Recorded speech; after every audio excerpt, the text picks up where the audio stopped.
अस्सलामुअलैकुम, वेलकम आप सभी का इस नई वीडियो में। तो आज ये वीडियो आप लोगों के लिए काफ़ी ज़्यादा इंपॉर्टेंट रहने वाला है। आज इस वीडियो में मैं आपके साथ पीएमएसएस स्कॉलरशिप स्कीम के बारे में बताने वाला हूँ। इस वीडियो में हम देख लेंगे कि पीएमएसएस जो कि सेंट्रल गवर्नमेंट ऑफ इंडिया की तरफ से एआईएसटी के थ्रू जम्मू कश्मीर के बच्चों को स्कॉलरशिप दी जाती है, जिसमें उनको इंडिया के डिफरेंट स्टेट्स और डिफरेंट यूनियन टेरिटरीज़ के कॉलेजेस में एडमिशन करवाया जाता है डिफरेंट अंडर ग्रेजुएट कोर्सेज के लिए। और उसके अलावा इनको हॉस्टल का, कॉलेज का, आने जाने का सारा खर्चा गवर्नमेंट ऑफ इंडिया की तरफ से दिया जाता है। 4 लाख तक स्कॉलरशिप बच्चों को दिया जाता है। ठीक है, इस वीडियो में मैं आपके साथ इसके बारे में बात करूंगा। इस वीडियो में मैं आपके साथ डिटेल में डिस्कस करने जा रहा हूं कि आपको कौन कौन सा कोर्स करवाया जाएगा, किस कोर्स में आपको कितनी सीट्स देखने को मिलेंगी और कौन सा एंट्रेंस आपको देना पड़ेगा। कंप्लीट डिटेल्स इस वीडियो में मैं आपको बताने वाला हूं। ये वीडियो आप लोगों के लिए काफ़ी ज़्यादा इंपॉर्टेंट रहने वाला है। वीडियो को पूरा एंड तक देख लेना, चैनल को भी सब्सक्राइब कर देना और उसके अलावा टेलीग्राम ग्रुप या व्हाट्सएप ग्रुप दोनों ज्वाइन कर देना। दोनों की लिंक आपको डिस्क्रिप्शन में मिल जाएगी। तो चलिए वीडियो को शुरू कर ले, तो जान लेते हैं यहाँ पे इस स्कॉलरशिप स्कीम के बारे में। तो देखिए, आप में से मैक्सिमम बच्चे तो जानते ही होंगे पीएमएसएस स्कॉलरशिप स्कीम के बारे में, जिसका रिसेंटली नाम चेंज करके पीएमयूएसपी रखा गया है। पीएमएसएस को या पीएमयूएसपी को दोनों भाई हैं, दोनों एक ही स्कॉलरशिप स्कीम है। इस स्कीम के बारे में आप में से मैक्सिमम बच्चे तो जानते होंगे, जो बच्चे जानते नहीं हैं उनको मैं बताता चलूँ। ये scheme central government of India की तरफ से एआईएसटी के थ्रू पिछले कई सालों से चलती आ रही है। इस स्कीम के अंडर हर साल जम्मू कश्मीर और लद्दाख से 5000 बच्चों को सिलेक्ट किया जाता है और उनको इंडिया के different states, different union territories में जो है एडमिशन करवाया जाता है। मैंने खुद इसी स्कीम के थ्रू अपनी बी फार्मा कंप्लीट किया, अपनी डिग्री कंप्लीट किया। हालांकि अभी मेरे जो है वो 8th सेमेस्टर चल रहा है, अगले महीने मेरी कंप्लीट होने वाली है डिग्री। तो मैंने भी इस स्कीम के थ्रू किया। तो मैं पिछले लगभग 3 सालों से जो है वो बच्चों को गाइड करता आ रहा हूँ। हमारी पुरानी चैनल जिस पे लगभग मैक्सिमम वीडियोस तो पीएमएसएस के ही थे, पिछले 3-4 सालों से मैं उस पर वीडियोस डालता था। तो उसका मोनेटाइजेशन सस्पेंड हुआ, तो उस पर मैं वीडियोस डालता नहीं। आप में से मैक्सिमम बच्चे जानते हैं। अब मैं इसी चैनल पर आपको गाइड करने वाला हूँ। तो चलिए बिना टाइम वेस्ट किए अपने टॉपिक पे आ जाते हैं। ये सेंट्रल गवर्नमेंट ऑफ इंडिया की तरफ से स्कीम है। 5000 बच्चों को जम्मू कश्मीर से इस स्कीम के थ्रू सिलेक्ट किया जाता है और डिफरेंट कोर्सेज में उनको एडमिशन करवाया जाता है। ठीक, अब डिफरेंट कोर्सेज में एडमिशन करवाया जाता है। आपको ये पता होना चाहिए कि कौन कौन सा कोर्स इसके अंडर है जिसमें आप कोर्स कर सकते हैं। ठीक, इसमें यहाँ पे कोर्सेज की अगर हम बात करेंगे, 5000 सीट्स टोटल है। 5000 सीट्स यहाँ पे डिफरेंट कोर्सेज के लिए। ठीक, उन कोर्सेज को 3 हिस्सों में यहाँ पे डिवाइड किया गया है, जनरल, प्रोफेशनल और उसके अलावा मेडिकल। ठीक, जनरल की अगर मैं बात करूँ तो इसमें आपको सिंपल ग्रेजुएशन के जो कोर्सेज आते हैं, जैसे आप बीएससी कर लो, बीए कर लो, बीकॉम कर लो, ऑनर्स आप किसी सब्जेक्ट में कर लो, जैसे उर्दू है, फिजिक्स है, केमिस्ट्री है, जोलॉजी बॉटनी है, पॉलिटिकल साइंस है, या अदर कोई सब्जेक्ट, हिस्ट्री, जियोग्राफी वगैरह है। तो ये सब सब्जेक्ट्स में आप जो है वो कोर्स अगर कोई करना चाहते हो अंडर ग्रेजुएट का, तो इसमें आपको जो है वो जनरल कोर्स में माना जाता है।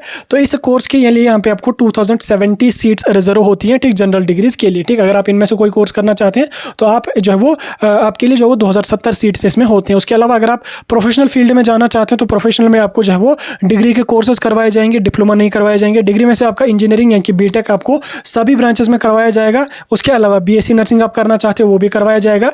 Hotel management and catering technology अगर आप करना चाहते हो वो भी करवाया जाएगा। बी आर्किटेक्चर अगर आप करना चाहते हो वो भी करवाया जाएगा। बी फार्मा अगर आप करना चाहते हो तो वो भी कराया जाएगा। बीएससी नर्सिंग करना चाहते हो तो वो भी कराया जाएगा। बीए एलएलबी करना चाहते हो तो वो भी करवाया जाएगा। ठीक, इन सभी कोर्सेज के लिए आपको जो वो 2830 सीट्स रिजर्व होती हैं।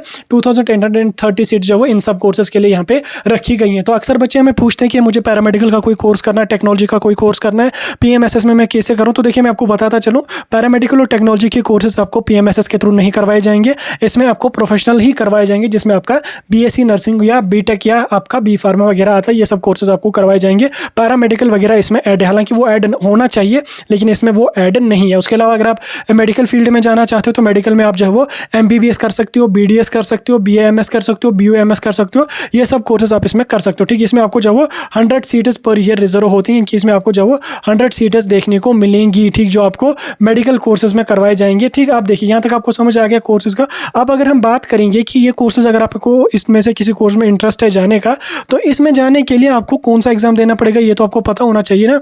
मैं अगर जा रहा हूँ तो मुझे तो पता होना चाहिए कि मुझे कौन सा एग्जाम देना चाहिए। तो एक एक करके सभी कोर्सेज की बात करेंगे। पहले अगर मैं जनरल कोर्सेज की बात करूँ, जिसमें आपकी सिंपल ग्रेजुएशन आती है, तो इसमें आपको CUET देना जो है वो कंपलसरी है, क्योंकि पीएमएसएस के अंडर जो कॉलेजेस हैं जनरल कोर्सेज के, वो तो मैक्सिमम दिल्ली यूनिवर्सिटी के हैं या बाकी जामिया मिलिया वगैरह हैं। तो उनके अंडर जो कॉलेजेस आते हैं, उनके जो एफिलेटेड कॉलेजेस हैं, उनमें आपका CUET कंपलसरी रहता है। हाँ, अगर कोई 1, 2, 3 कॉलेजेस ऐसे हो सकते हैं जिनमें आपको विदाउट CUET एडमिशन मिलेगा, लेकिन मैक्सिमम कॉलेजेस जो है वो दिल्ली यूनिवर्सिटी के हैं, जामिया मिलिया वगैरह अदर यूनिवर्सिटी के जो टॉप सेंट्रल यूनिवर्सिटीज़ हैं उनके कॉलेजेस हैं, तो उनमें आपको विदाउट CUET एडमिशन मिलना पॉसिबल नहीं है। बाकी कोई यूनिवर्सिटी अगर ऐसी है जिसमें यूनिवर्सिटी खुद से एंट्रेंस कंडक्ट करती है। जैसे जामिया मिलिया है वो कुछ कोर्सेज के लिए खुद से एंट्रेंस कंडक्ट करते हैं, तो उस कंडीशन में आप जो है यूनिवर्सिटी का खुद का एंट्रेंस भी दे सकते हो, कोई इशू नहीं है। लेकिन मैक्सिमम कोर्सेज और मैक्सिमम कॉलेजेस में आपको CUET जनरल कोर्सेज के लिए लगने वाला है, लेकिन B pharma, BSc nursing, BTech वगैरह के लिए CUET की कोई ज़रूरत यहाँ पे नहीं पड़ेगी। उसके बाद दूसरे नंबर पर अगर हम बात करेंगे प्रोफेशनल कोर्सेज में,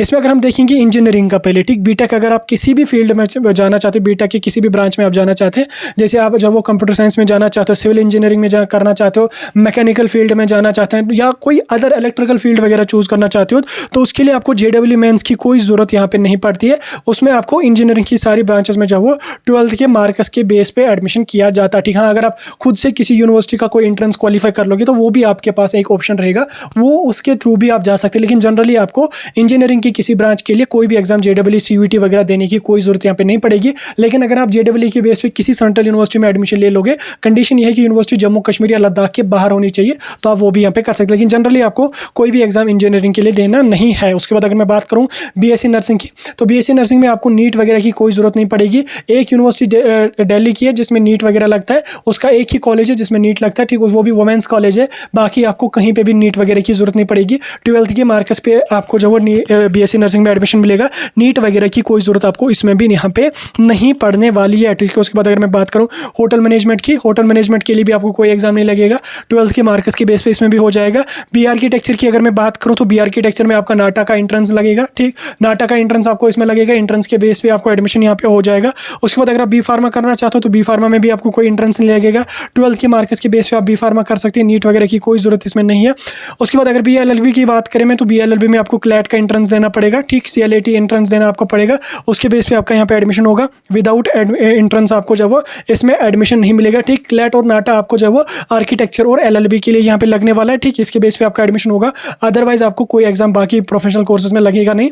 उसके बाद अगर आप मेडिकल फील्ड में जाना चाहते हैं, मेडिकल फील्ड क्या मतलब मेडिकल कोर्सेज में जाना चाहते हैं, MBBS, BDS, BAMS या BOMS करना चाहते हैं, तो उस कंडीशन में आपको 12th के मार्क्स के बेस पे एडमिशन नहीं मिलेगा। उस कंडीशन में आपको जो है वो नीट क्वालिफाई करना और नीट के थ्रू खुद से सीट निकालना कंपलसरी ही कंपलसरी रहेगा। अब खुद से सीट निकालने का मतलब ये तो नहीं है आप जम्मू कश्मीर की किसी GMC में सीट निकालोगे फिर आप कहोगे कि PMSS मिलेगा, नहीं, बिल्कुल नहीं, ऐसा नहीं है। आपको क्या काम करना है, नीट एग्जाम देना है, देने के बाद आपको जो है बाहर के किसी कॉलेज या कोई यूनिवर्सिटी होगी जो काउंसलिंग कराएगी, ठीक, कोई भी स्टेट की कंडक्टिंग बॉडी होगी जो काउंसलिंग वगैरह करती है, उसके थ्रू आपको काउंसलिंग का फॉर्म भरना पड़ेगा। या जो भी यूनिवर्सिटी, वैसे तो बाकी के स्टेट्स में तो जो है वो स्टेट वाले ही एलिजिबल होते हैं, आप ऑल इंडिया कोटा में जा सकते हैं, लेकिन प्राइवेट कॉलेज कई ऐसे हैं जिनमें आपको जो है वो ऐसे ही नीट क्वालिफाई है तो आप उनमें एडमिशन कर सकते हैं। तो आपको पहले नीट की काउंसलिंग वहाँ पर करनी पड़ेगी उस कॉलेज, उस यूनिवर्सिटी की, फिर उसके बाद आपको जो PMSS में जो वो फॉर्म भरना पड़ेगा। फॉर्म तो पहले भरना है, फिर उसके बाद PMSS के लिए वो आपको अप्लाई करना पड़ेगा ऑन योर ओन वाले पोर्टल पे, और उसमें आपको जब वो फिर नीट के थ्रू एडमिशन यहाँ पे मिलेगा, ठीक है। आपका MBBS और BDS का जो प्रोसीजर है ये काफ़ी लंबा प्रोसीजर है, इसको इस वीडियो में मैं आपके डिटेल में समझाने वाला नहीं हूँ क्योंकि उस पर लगभग 8 से 9 मिनट का वीडियो लगेगा, जो मैं आपको अगली वीडियो में फिर कभी टाइम मिला आपको समझा दूंगा। फिलहाल आप रफली ये समझ लो कि मेडिकल कोर्सेज के लिए MBBS BDS के लिए आपको नीट देना कंपल्सरी होगा, जिसके लिए यहाँ पे आपको 100 सीट्स यहाँ पे रहेंगी, ठीक, 100 सीट्स यहाँ पे आपको रहेंगी MBBS BDS के लिए। अब इन सभी कोर्सेज के स्कॉलरशिप की अगर मैं बात करूँ तो आपको पता ही होगा, लेकिन थोड़ा सा और रिकैपिचुलेट कर दूंगा मैं। जनरल डिग्रीज के लिए आपको जो वो 30,000 कॉलेज की फ़ी मिलेगी, और उसके अलावा 1 लाख आपको जो वो मेंटेनेंस के लिए लगेगा, ठीक, जो आपका हॉस्टल वगैरह, खाने पीने, रहने का खर्चा वगैरह उसमें निकालना है आपको। ये 1 लाख आपको जो वो पर ईयर आ जाएगा आपके अपने अकाउंट में। उसके बाद प्रोफेशनल कोर्स करना चाहते हो तो उसमें आपको 1,25,000 कॉलेज की फ़ी मिलेगी और 1 लाख आपको खुद के अकाउंट में आ जाएगी, ठीक हो गया। 2,25,000 आपका स्कॉलरशिप रहेगा। हालांकि 1,25,000 आपको नहीं दिया जाएगा, ये कॉलेज को दिया जाएगा, आपको यही 1 लाख दिया जाएगा जो आपको हॉस्टल, खाने पीने के खर्चा इसमें निकालना पड़ेगा। मेडिकल का कोई कोर्स कर लोगे 3 लाख तक की कॉलेज की फ़ी आपको पर ईयर दी जाएगी और 1 लाख आपको पर ईयर जो है वो खाने पीने का खर्चा यहाँ पे दिया जाएगा। टोटल हो गया आपका 4 लाख इसमें, और ऊपर की कॉलेज में किसी में 2.5 लाख और किसी में यहाँ पे आपको 1,30,000 वगैरह आपको यहाँ पे इसमें मिलने वाला, ठीक। वीडियो मेरा जो था वो कोर्सेज के बारे में था, वो मैंने आपको बता दिया। अमाउंट या अदर डिटेल्स पे अगर आपको वीडियो चाहिए आप मुझे बता सकते हैं किस टॉपिक पे वीडियो चाहिए, मैं उस टॉपिक पे वीडियो कल अपलोड करके आप लोगों को डिटेल में समझाऊंगा। फिलहाल थोड़ा सा रफली मैंने आपको आइडिया दिया, कोई डाउट अगर आपका है मुझे कमेंट सेक्शन में पूछ सकते हैं।